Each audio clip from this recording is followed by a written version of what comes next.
Praise the Lord. आप सबको जय मसीह की। मैं परमेश्वर का धन्यवाद देता हूँ एक बार फिर से कि परमेश्वर ने मौका दिया है, समय दिया, अवसर दिया है कि उसके जीवित वचन के ऊपर हम मनन करें।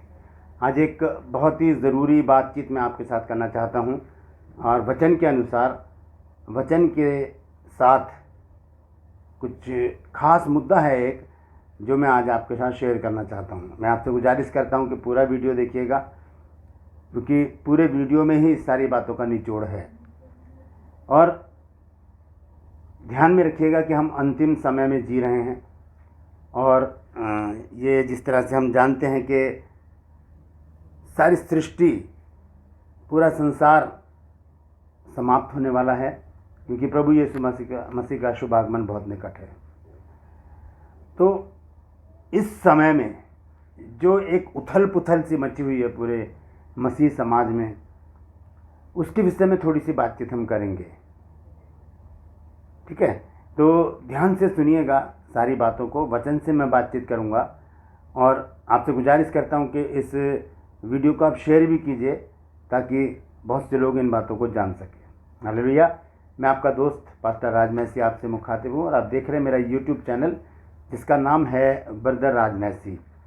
आपसे गुजारिश है कि आप मेरे चैनल को सब्सक्राइब करें, बेल आइकन को ज़रूर दबाएं ताकि नया वीडियो आपके पास बिना व्यवधान के पहुंच सके। यदि आप पहले से ही मेरे सब्सक्राइबर हैं तो आपका हृदय से धन्यवादी हूँ। हालेलुया। तो आइए शुरू करते हैं छोटी सी प्रार्थना के साथ।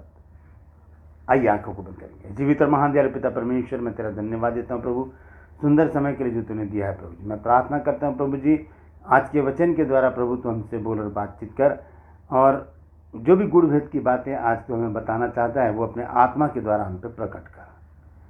प्रभु यीशु के नाम से मांगता हूँ, आमीन। हालेलुया। तो कहने का मतलब यह है कि अंतिम समय है और अंत समय में बाइबल बताती है, प्रभु यीशु मसीह के शब्द हैं ये, कि झूठे मसीह और झूठे भविष्यवक्ता उठ खड़े होंगे। लेकिन इससे पहले एक वचन हम पढ़ना चाहते हैं होशे नबी की पुस्तक, और उसमें लिखा है 4 अध्याय में 6 आयत, मैं गलती से 4 बोल गया था, 6 आयत। मेरे ज्ञान के न होने से मेरी प्रजा नाश हो गई, तूने मेरे ज्ञान को तुच्छ जाना, इसलिए मैं तुझे अपना याजक रहने के अयोग्य ठहराऊंगा, और इसलिए कि तूने अपने परमेश्वर की व्यवस्था को तज दिया है, मैं भी तेरे लड़के वालों को तज दूंगा या छोड़ दूंगा, बच्चों को। तो यहाँ पर हम देखते हैं वचन में लिखा है कि मेरे ज्ञान के न होने से मेरी प्रजा नाश हो गई। बहुत ज़रूरी है ज्ञान रखना। लेकिन यूहन्ना एक बात हमें बहुत अच्छी तरह से समझाता है। हम देखेंगे पहला यूहन्ना और उसका 4 अध्याय, पहला यूहन्ना 4 अध्याय और इसकी पहली आयत। देखिए क्या लिखा है। पहला यूहन्ना 4 अध्याय और इसके पहले पद में लिखा है, ध्यान से सुनिए, बहुत महत्वपूर्ण बात है। हे प्रियों, हर एक आत्मा की प्रतीति ना करो। प्रतीति का मतलब होता है विश्वास। हे प्रियों, हर एक आत्मा की प्रतीति ना करो, वरन आत्माओं को परखो कि वे परमेश्वर की ओर से हैं कि नहीं, क्योंकि बहुत से झूठे भविष्यवक्ता जगत में निकल खड़े हुए हैं। परमेश्वर का आत्मा तुम इसी रीति से पहचान सकते हो कि जो कोई आत्मा मान लेती है कि यीशु मसीह शरीर में होकर आया है, वो परमेश्वर की ओर से है। यहाँ पर लिखा है कि हे प्रियो, हर एक आत्मा की प्रतीति ना करो, यानी कि हर एक जन उस जन की प्रतीति ना करें, उस पर विश्वास ना करें जो बाइबल लेकर चल रहा है। ज़रूरी नहीं कि वो सच्चा प्रचार कर रहा है ना। और प्रभु यीशु मसीह ने क्या कहा इस विषय में? मत्ती की इंजील, मत्ती की पत्री और उसका 24 अध्याय 24 पद में लिखा है, क्योंकि झूठे मसीह और झूठे भविष्यवक्ता उठ खड़े होंगे और बड़े चिन्ह और अद्भुत काम दिखाएंगे, और यदि हो सके तो चुने हुओं को भी भरमा दें। और आज चुने हुओं को ही भरमाया जा रहा है। ठीक है, अब मैं आपको एक खास बात बताता हूँ। एक मिनिस्ट्री है चर्च ऑफ गॉड के नाम से। वो कहते हैं कि परमेश्वर माता है, परमेश्वर माता भी है, इस तरह से।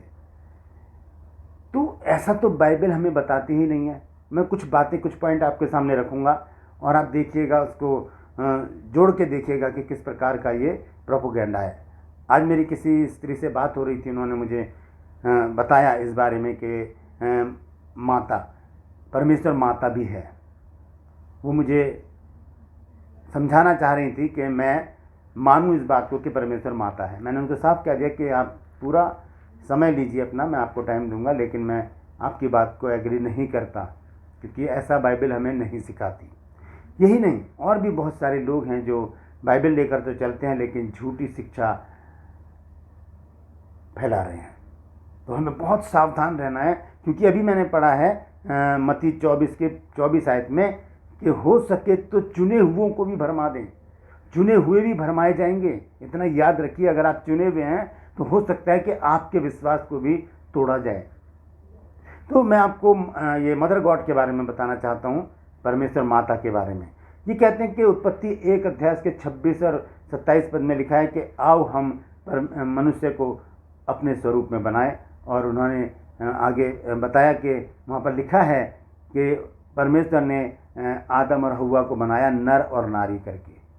तो परमेश्वर का स्वरूप नारी में भी है, इसलिए इस बात को ये क्या कहते हैं कि नारी का अस्तित्व परमेश्वर में है, परमेश्वर का अस्तित्व नारी में है। तो इस तरह से ये परमेश्वर माता को प्रमोट करते हैं, आगे लेकर आते हैं कि ये लिखा है यहाँ पर, इसको मानो। उत्पत्ति 1 अध्याय की 26 और 27 आयत को। फिर वो कहते हैं कि जो बच्चा जो जीवन पाता है वो माँ से ही पाता है, वो माँ से ही पाता है, पिता से नहीं पाता। इसलिए वो मदर गॉड को मानते हैं। तीसरी बात यह है कि वो यरूशलेम को अपनी माता मानते हैं। वो बताते हैं गलातियों 4 की 26 आयत में जो लिखा है वो मैं आपको पढ़कर बताता हूँ वहाँ पर क्या लिखा है। आप खुद समझिएगा कि वहाँ पर लिखा क्या है और वो बता क्या रहे हैं। गलातियों 4 की 26 आयत। पर ऊपर की यरूशलेम स्वतंत्र है और वह हमारी माता है। ये इस प्रकार से क्या बता रहे हैं, ये माता, यरूशलेम माता हमारा गॉड है, यानी कि मदर गॉड। ठीक है। चौथी बात वो बताते हैं, प्रकाशित वाक्य 22 अध्याय और उसके 17 पद को पढ़कर वो ये साबित करना चाहते हैं कि जो दुल्हन है वो माता है, जबकि बाइबल साफ बताती है कि दुल्हन जो है वो कलीसिया है। यीशु मसीह कलीसिया को लेने आ रहे हैं। ठीक है। वो बताते हैं, देखिए 22 के 17 पद को मैं पढ़ूंगा। यहाँ लिखा है, और आत्मा और दुल्हन दोनों कहते हैं आ, और सुनने वाला भी कहे आ, और जो प्यासा हो वह आए, और जो कोई चाहे वह जीवन का जल सेंत में ले। तो यहाँ पर लिखा है कि आत्मा और दुल्हन दोनों कहते हैं आ। 16 आयत से अगर हम पढ़ें तो यहाँ लिखा है, मुझ यीशु ने अपने स्वर्गदूत को इसलिए भेजा कि तुम्हारे आगे कलीसियाओं के विषय में इन बातों की गवाही दे। मैं दाऊद का मूल और वंश और भोर का चमकता हुआ तारा हूँ। और आत्मा और दुल्हन दोनों कहते हैं आ, और सुनने वाला भी कहे आ, और जो प्यासा हो वह आए, और जो चाहे वह जीवन का जल सेंत में ले। ये दुल्हन को क्या बता रहे हैं? ये माता बता रहे हैं। कितनी गलत, कितनी कल्ट शिक्षा है ये। हमें इससे बचना है दोस्तों, सावधान रहिए। उन्होंने मुझे बताया कि कोरिया में यीशु मसीह आ चुके हैं और कोरिया में ही गॉड मदर भी है।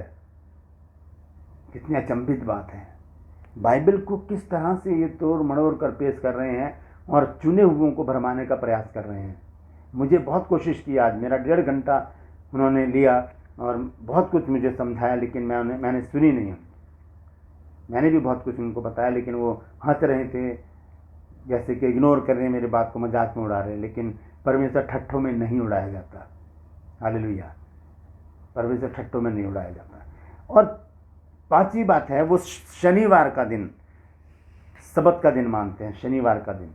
मैंने उनसे कहा कि ज़रूरी नहीं है कि हम सिर्फ एक ही दिन परमेश्वर के लिए इकट्ठे हों।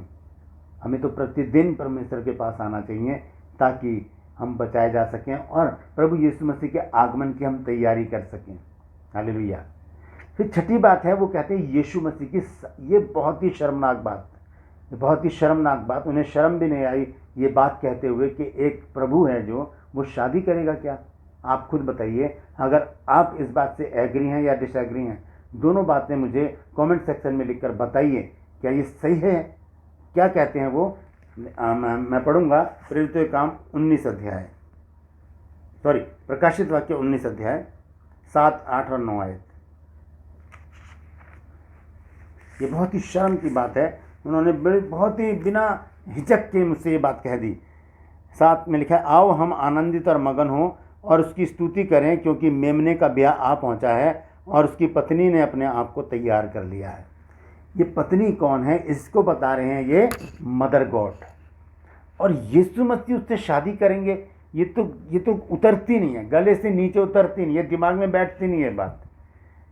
ये कैसे बचकाना बात है ये, है ना? इस बात को वो पूरे संसार में फैलाने में लगे। लगभग 3 मिलियन लोग इनके पीछे चल रहे हैं आज। ये क्या रहे हैं? ये बता रहे यीशु मसीह शादी करेंगे। वो ये मुझे उन्होंने इस तरह से बताया कि जब यीशु मसीह संसार में थे, पृथ्वी पर थे, तब उन्होंने शादी नहीं की, अब वो शादी करेंगे।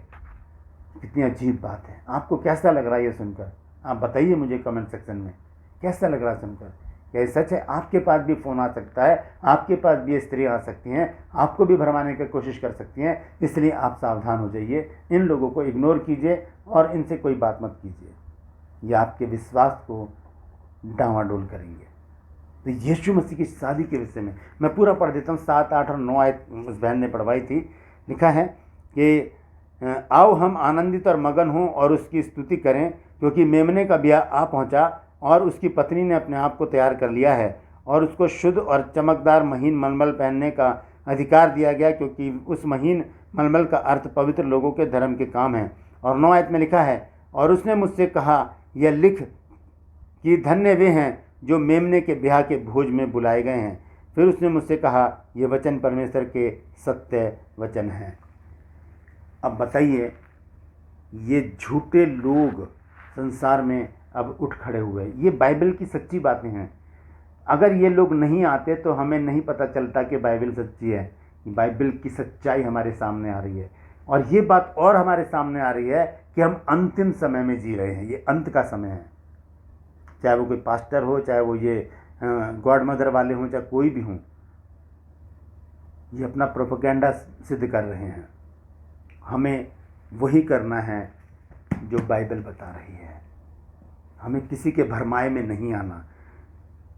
पहला यूहन्ना 4 अध्याय के 1 पद में मैंने पढ़कर आपको बताया है कि हर एक आत्मा की प्रतीति ना करो। आत्मा मतलब मनुष्यों की, जो आपके पास आते हैं या आपको फ़ोन करते हैं, आप उनसे सावधान रहें। वो आपके विश्वास को डगमगा देंगे। ऐसी बातें करेंगे कि आप कहेंगे हाँ ये सही लिखा है। आपको अडिग रहना है और कह देना है कि आप सुना दीजिए अपनी सारी बात, लेकिन हम नहीं मानेंगे। हम सिर्फ प्रभु यीशु मसीह के ऊपर विश्वास करते हैं। हालेलुया। कहते हैं कि यीशु मसीह की शादी होगी। शर्म की बात है ये उनके लिए। बेशर्मी से ये बातें कह रहे हैं। उनको परमेश्वर का भी खौफ नहीं, परमेश्वर का भी डर नहीं कि परमेश्वर इस बात का उनको दंड कितना देगा। हालेलुया। आप इस विषय में क्या सोचते हैं, मुझे ज़रूर बताइए। आज के लिए बस इतना ही। अगले वीडियो के लिए मैं फिर से तैयारी करूँगा। मैं आपसे फिर से मिलूँगा एक नए वीडियो के साथ। तब तक के लिए मुझे इजाज़त दीजिए और इस वीडियो को शेयर कीजिए, ताकि इन झूठे लोगों से परमेश्वर के लोगों को बचाया जा सके। मेरी मदद कीजिए इस काम में। हालेलुया। परमेश्वर आप सबको आशीष दे, हर समय हर पल आपके साथ रहे। हालेलुया।